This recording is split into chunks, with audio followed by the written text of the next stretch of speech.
Hi, my name's Ben, and I like plants, mushrooms, the kingdom protista, and stuff like that. It looks like summer is wrapping up now. I know that for you it might not look like it anymore, but it does for me. I'm a little bit of a procrastinator. So here I am, enjoying the warm days, cooler nights, and hoping that the plague-ridden general population will all be better sometime soon. I'm also hoping to find some slime molds, too. Unfortunately, only one of those things is about to happen. So come along with me, and let's take a look in some of the moist, shady parts of the woods. If you're lucky, you might come across some of these sticky little friends. This foray out into the woods, I found these four, each a different color of the rainbow. Pink, brown, white, and white again. Not really a nice rainbow, but whatever. This first one is a slime mold that I haven't seen before in the flesh. One of the common names for it is the Carnival Candy slime mold. I can see why it's called that, just look at how light and poofy and pink they are, just like cotton candy. These look like they're growing from an old oak stick, feeding off of all sorts of bacteria and other microorganisms in the decomposing wood. It's pretty easy to determine the method of spore dispersal for these guys as well. Just poke and observe.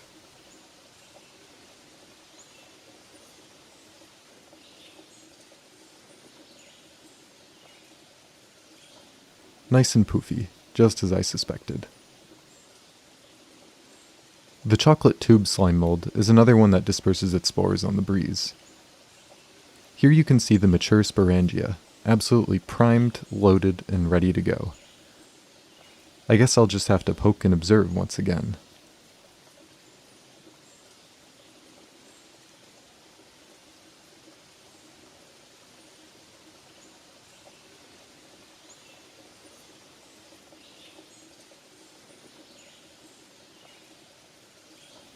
Yep, that'll do.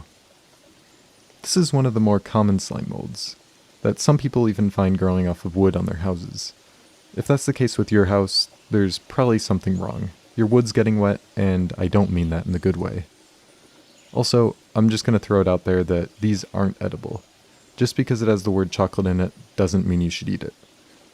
Actually, I'm not even sure how you would eat it in the first place, but oh well.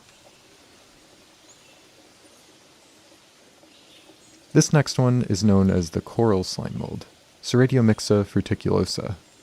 It has pretty much the same story as the other ones, but this slime mold has much more of a slimy appearance.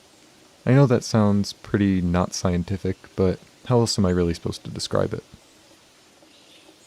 In my experience, the coral slime mold prefers larger logs than the other two slime molds, and I would guess that this is due to more consistent moisture availability.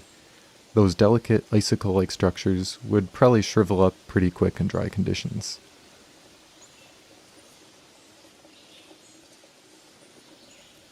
Here you can see a little chubby springtail hanging out in the same area, content with the conditions and the cracks of the wet log.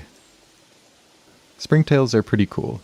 I've heard that they can be good indicators of soil health, but I'm not sure what it means when they're above the ground. I didn't even know that they existed outside of the soil until I saw a whole horde of them on the side of a tree. They look like little tiny prehistoric creatures grazing on fields of lichen. Almost like something you might fight in Skyrim on the way to Blackreach. I should spend some more time on these, but maybe that's a conversation for another time. Back to the slime molds. Here we have the last slime mold of the day. A real pretty one. Just look at those shapes.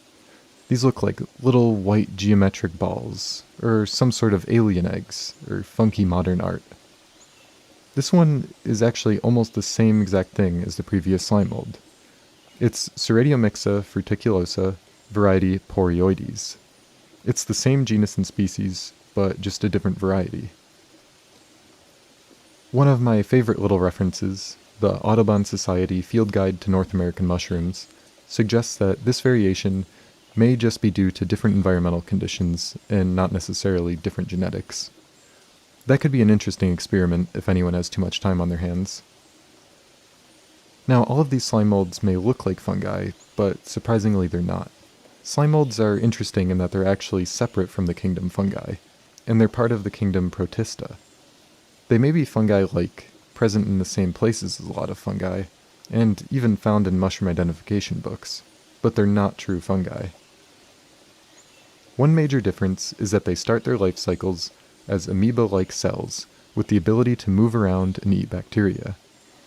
2 of these cells can then mate to form plasmodia.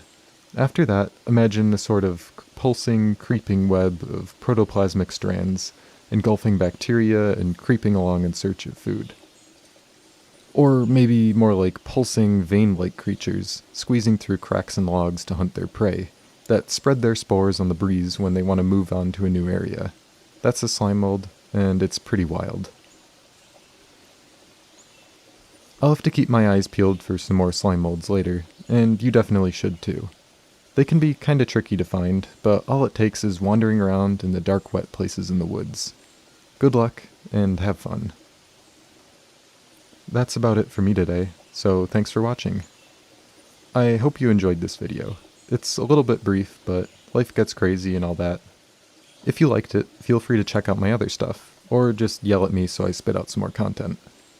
And to my handful of subscribers out there, I love you, and please don't die.